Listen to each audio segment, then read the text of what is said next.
distingués invités à vos rangs, grades, titres et qualités, Mesdames et Messieurs, chers participants, c'est pour moi un réel plaisir de co-présider cette table ronde sur le contexte géologique, les aléas et risques naturels de la presqu'île du Cap-Vert. Je voudrais d'emblée remercier et féliciter ma collègue, Madame le ministre des Mines et de la Géologie, d'avoir initié cette importante rencontre en application des instructions de son Excellence M. Macky Sall, président de la République, qui a demandé à nos deux départements de lui soumettre un rapport exhaustif sur les risques géologiques qui menacent certains sites de la capitale et d'autres localités du pays. Le moment choisi pour formuler cette commande montre, si besoin en était, l'attention toute particulière que la haute autorité du pays accorde à la prise en charge des risques et catastrophes qui planent au quotidien sur la presqu'île du Cap-Vert en particulier et tout le littoral sénégalais en général. Comme vous le savez, le littoral sénégalais est menacé, est un espace vital, un atout de taille pour le développement économique et social de notre pays. Il abrite 90% des industries, concentre une bonne partie de l'activité touristique essentiellement balnéaire. Il contribue à travers l'agriculture périurbaine à la production de 70% des fruits et légumes consommés. Malgré cette importance, le littoral sénégalais reste très vulnérable, comme je le disais tantôt. Il est menacé par l'accélération de la dégradation des écosystèmes naturels les plus fragiles et une avancée significative de la mer avec un taux moyen de recul annuel des côtes se situant entre 0,5 et 2 mètres. Malgré ce double enjeu économique, socio-économique et écologique, le littoral subit de multiples pressions qui, de nos jours, sont exacerbées par les changements climatiques qui se traduisent par l'élévation du niveau de la mer et l'intensification des phénomènes extrêmes avec comme corollaire les inondations d'origine marine et l'érosion côtière. Dans un tel contexte, il urge de repenser nos rapports avec le littoral à travers les politiques sectorielles que nous mettons en place et les projets d'aménagement pour mieux faire face aux aléas et améliorer notre résilience collective. C'est pourquoi je voudrais rappeler qu'au-delà de toute autre considération, la gestion durable du littoral, y compris sa protection en tant qu'espace fragile, constitue un enjeu de survie pour notre pays. La nécessité d'appliquer de façon rigoureuse la réglementation en vigueur pour tous les projets et programmes d'aménagement projetés sur cet espace est devenue plus que jamais une nécessité pour atténuer les risques de catastrophes dont les conséquences n'épargneront ni les populations ni les investisseurs. Les situations difficiles que vivent les entreprises touristiques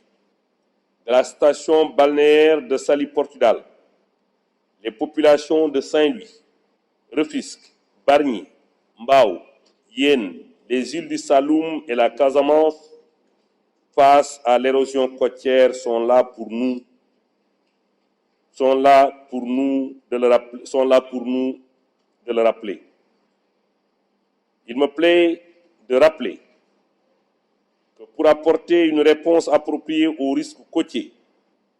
le ministère de l'Environnement et du Développement durable met en œuvre depuis plus de 2 décennies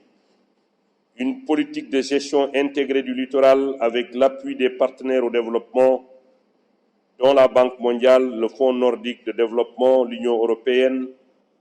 l'Union économique et monétaire ouest-africaine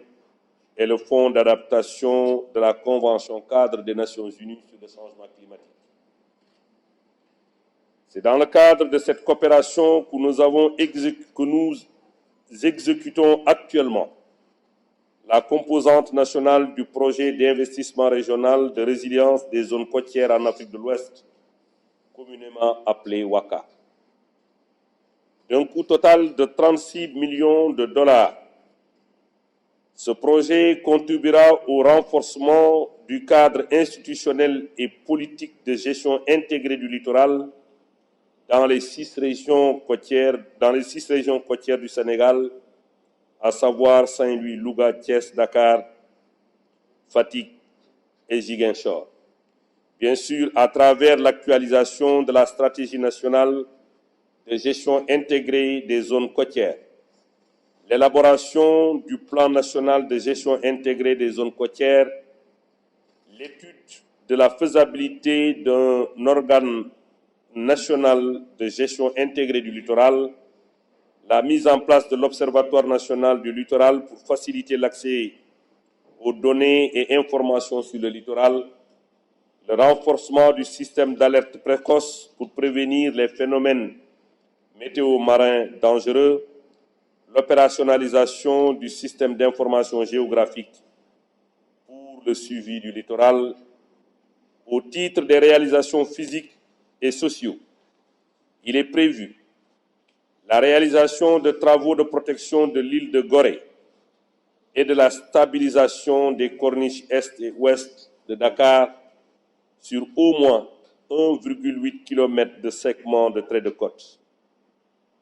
L'analyse des options d'adaptation dans l'estuaire de la Casamance,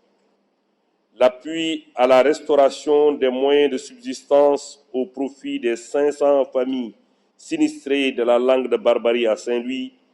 et menacées par l'érosion côtière. Une provision de 9 millions de dollars pour contribuer à la solution de protection durable de la langue de Barbarie. En plus de ces actions, le processus de finalisation de la loi littorale et de son décret d'application en cours permettra à notre pays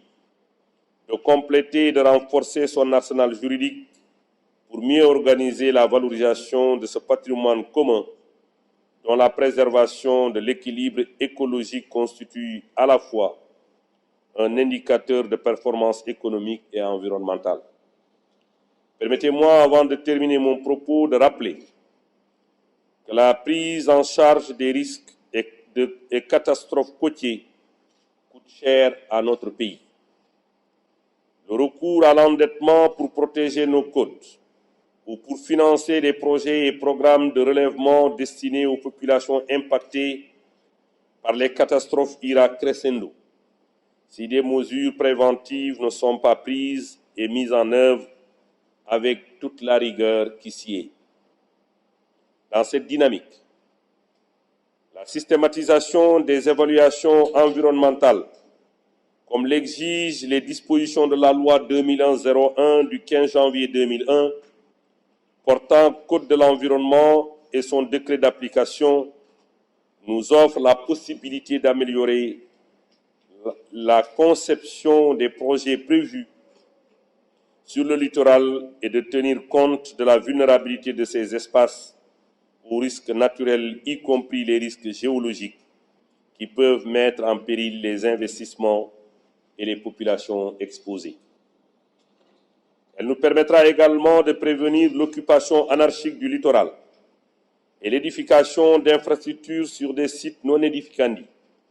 en violation bien entendu des lois et règlements en vigueur, mais également dans l'ignorance totale des recommandations de la science. Je salue la participation des acteurs du littoral qui témoignent d'une approche inclusive et holistique dans la gestion des risques de catastrophes naturelles auxquels sont exposés les espaces littoraux, y compris les corniches et les presqu'îles du Cap-Vert. Cette démarche traduit, à mon sens, une volonté d'associer tous les acteurs concernés à la prise de décision, mais aussi de promouvoir l'appropriation des résultats par ces derniers. Je voudrais inviter les uns et les autres à interroger les diverses expériences développées ici comme ailleurs pour partager les bonnes pratiques, tirer les leçons apprises et valoriser les acquis. Pour finir, je réitère toute l'importance que j'accorde à cette rencontre d'échange et de partage qui, je l'espère, permettra de poser les bases d'une collaboration plus efficace entre les différents acteurs du littoral et de préparer dans les meilleurs délais le rapport sur le risque géologique qui menace certains sites de la capitale et d'autres localités du pays conformément aux vœux du chef de l'État. Je vous remercie de votre aimable attention.